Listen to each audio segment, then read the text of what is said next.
सो मेरा नहीं ख्याल से इसहाक डार साहब उस तरीके की मन मर्जी कर सकेंगे। अगर करने की कोशिश की तो फिर वज़ीर आज़म शहबाज शरीफ साहब के लिए आसानियां नहीं हैं, मुश्किलात यकीनन बढ़ सकती हैं। ये जो एस्टेब्लिशमेंट से मुज़ाकरात हैं, तहरीक इंसाफ इनसे इनकारी क्यों नज़र आ रही है?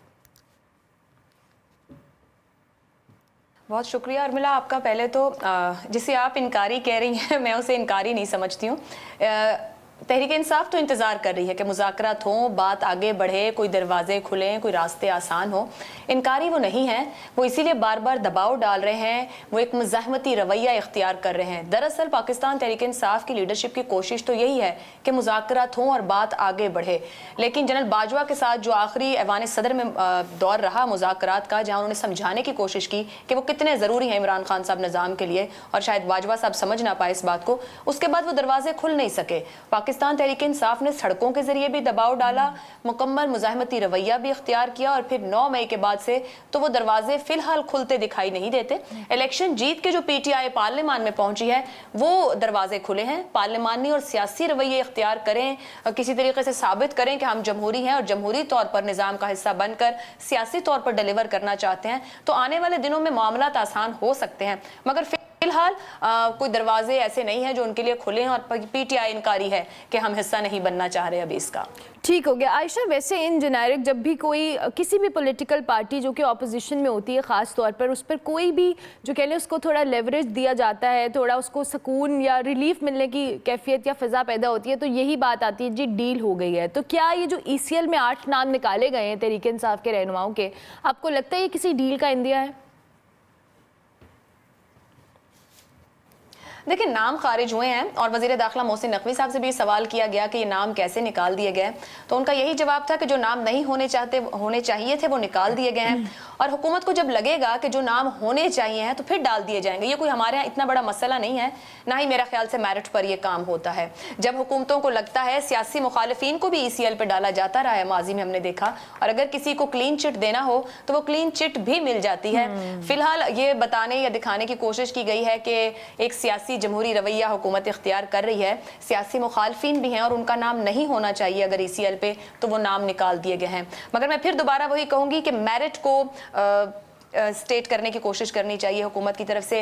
हर काम को आईन और कानून के नीचे जो जहां मौजूद है, अगर ज़रूरत है तो ECL में हो, अगर नहीं है तो नहीं होना चाहिए। सियासी मुकदमे माजी से परहेज़ करना चाहिए। हालिया सालों में हमें इसने कोई फ़ायदा नहीं दिया, सियासत और जमहूरियत को नुकसान ही दिया है। बेशक नुकसान ही दिया, और काश हमारी हुकूमतें और इक़्तिदार में रहने वाले लोग ये सोचें कि ये सियासी बुनियादों के ऊपर ना किया जाए बल्कि मेरिट पे काम किया जाए।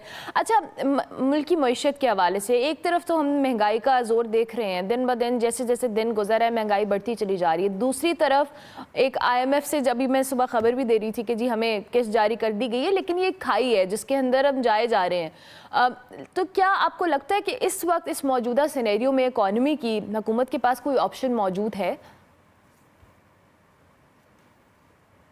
शहबाज हुकूमत के पास मेरा नहीं ख्याल कोई भी ऑप्शन मौजूद है। PDM जो दौर 1 गुजरा है उसमें जो कुछ हम कर गए हैं, यानी कि शहबाज शरीफ साहब और उनकी इत्तेहादी हुकूमत सख्त स्क्रूटनी में है और नतीजा भुगत चुके हैं 8 फरवरी के इंतखाब के बाद मुस्लिम लीग नून भी। और बार बार ये कहना कि हमने जी अपनी सियासत की कुर्बानी दी और रियासत बचाई है, ऐसा भी नहीं है। अपने फ़ायदे भरपूर उठाए हैं मुस्लिम लीग नून ने भी, सियासी फ़ायदे भी उठाए हैं, तभी हुकूमत का संघासन उनके लिए मौजूद है। बात यह है कि अब इसके बाद शायद अवाम भी ना माफ़ कर सके अगर आप रिफॉर्म्स करके जिस डिलीवर करने की बात करके आए हैं, अगर ये मुस्लिम लीग नून की हुकूमत वो नहीं कर पाती। महंगाई सिर्फ IMF से कर्जा ले लेने से हल नहीं होनी, ना ही अवाम की जेब के ऊपर कोई आसानी होगी कर्जा ले लेने से, क्योंकि कर्जे ने बोझ बढ़ाना है। कर्जा आपको वक्ती रिलीफ तो दे सकता है लेकिन आसानी कोई नहीं देगा। उसके लिए रिफॉर्म्स की जरूरत है, टैक्स इस्लाहात की जरूरत है, आपको गवर्नेंस के अंदर तब्दीली लाने की जरूरत है, आपको अपने अखराजात कंट्रोल करने की जरूरत है, एक्सपोर्ट बढ़ाने की जरूरत है।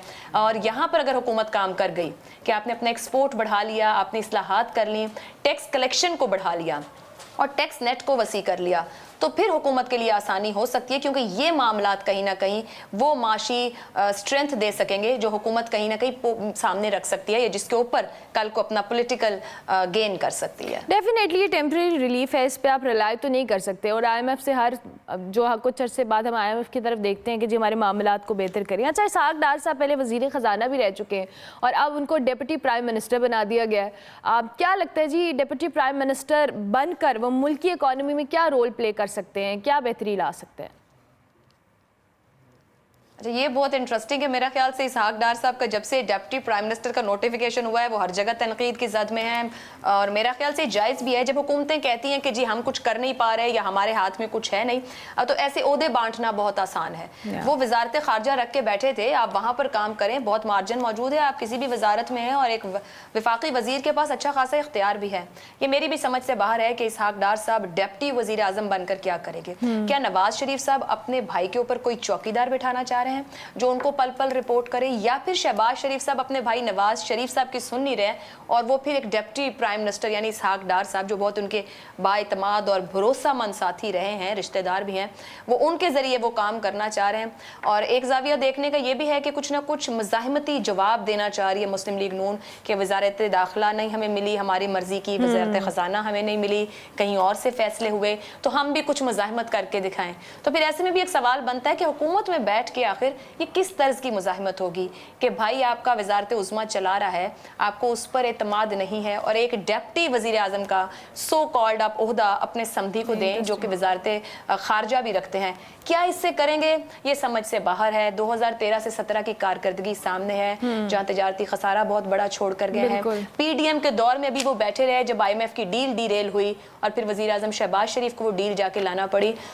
सो मेरा नहीं ख्याल से इसहाक डार साहब उस तरीके की मन मर्जी कर सकेंगे। अगर करने की कोशिश की तो फिर वज़ीर आज़म शहबाज शरीफ साहब के लिए आसानियां नहीं हैं, मुश्किलात यकीनन बढ़ सकती हैं। 9 मई भी आने वाला है, डील नो डील की बातें भी हो रही हैं, और उसके साथ साथ अब बानी तहरीक इंसाफ के हवाले से भी है कि वो भी तो बाहर नहीं आ रहे हैं। तो क्या ये सारे मामलात, आपको पता है कि PTI हमेशा से एहतजाजी जो सियासत है उसकी तरफ वो इंक्लाइंड रही है, तो क्या अब तहरीक इंसाफ जो है असम्बलियों से इस्तीफ़ा देकर ये जो एहतजाजी सियासत है इसका मशवरा जो उनको दिया जा रहा है वो मानेगी? डील नो डील तो फिलहाल मेरा नहीं ख्याल ऐसा कुछ हो रहा है। यकीनी तौर पर 9 मई आने को है और 9 मई को लेके सवालात भी बहुत से हैं। पूरा एक साल 9 मई के मामले पे क्या चीज़ें कंक्लूड हो सकी, अगर कहीं गलतियां हुई तो क्या लोगों को अकाउंटेबल किया जा सका, क्या मामलात कोर्ट्स के जरिए कहीं मंतकी अंजाम पर पहुंचे, ये अभी भी सवालिया निशान है। दोनों जानिब से भरपूर बयानिए रहे और गलतियाँ भी यकीनी तौर पर हुई हैं। बानी तहरीक इंसाफ ने बाहर आना है, क्या डील करके आना है? जो वहाँ से पैगामात आ रहे हैं वो दिखावे को अवाम की कंजम्पशन के लिए कहते हैं कि डील कोई नहीं होगी, लेकिन इंतज़ार है कि वो डील आया होगी नहीं होगी। तो जब तक ये दो तरह का आप फेस रखेंगे कि पब्लिक फेस अलहदा और बिहाइंड द डोर फेस एक अलग और मिला, तो नताइज तो PTI के लिए नज़र आना आसान नहीं लगता है। मशवरा दिया जाना शुरू हो गया है जी असेंबलियों से इस्तीफ़ा दे बाहर आ जाए, और अगर PTI ने नहीं सीखा कि सियासी जमहूरी रवैये क्या हैं, तो हम देख चुके कि पंजाब और KP असेंबली तोड़ने से उनके करीबी लोगों ने बहुत मना किया। पंजाब से परवेज इलाही साहब बहुत मना करते रहे कि ना करें, सियासी तौर पर नुकसान उठाएंगे, और फिर हमने देखा भी कि PTI ने जब वो दोनों असेंबलियां तोड़ी तो कितनी दिक्कत और मुश्किल से गुजरे। उसके बाद 9 मई हुआ, PTI के लिए अपने सर्वाइवल एक मुश्किल काम बन गया उनके लोगों के ऊपर, फिर जेलें, गिरफ्तारियां और फिर वो सारे मामलात।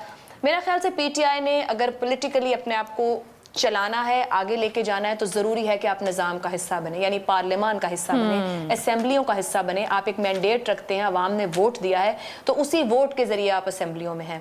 तो ये असेंबलियों को छोड़ के निकल जाएंगे एहतजाजी, अभी तो हुकूमत आई है, 2 महीने हुए हैं, तो ये मेरा ख्याल ऐसा मशवरा अगर सबक सीख लिया है तो अब PTI ना ले, आगे बढ़ें, पार्लियामान में जो आपकी जगह है उसको लेके चलें। वक्त गुजरते पता नहीं चलता है, इस कुर्सी से उस कुर्सी पे और राइट साइड से लेफ्ट साइड पे जाते भी सियासी जमातों का पता नहीं चलता है। मुनासिब है कि जिस शेयर के साथ आप बैठे हैं उस शेयर को लेकर एक भरपूर अपोजिशन का किरदार अदा करें, हुकूमत के ऊपर दबाव रखें, हुकूमत को बेहतर डिलीवर करने के ऊपर दबाव रखें, तो पाकिस्तान तहरीक इंसाफ जो है उसके लिए आने वाले दिन आसान भी हो सकते हैं। Thank you very much.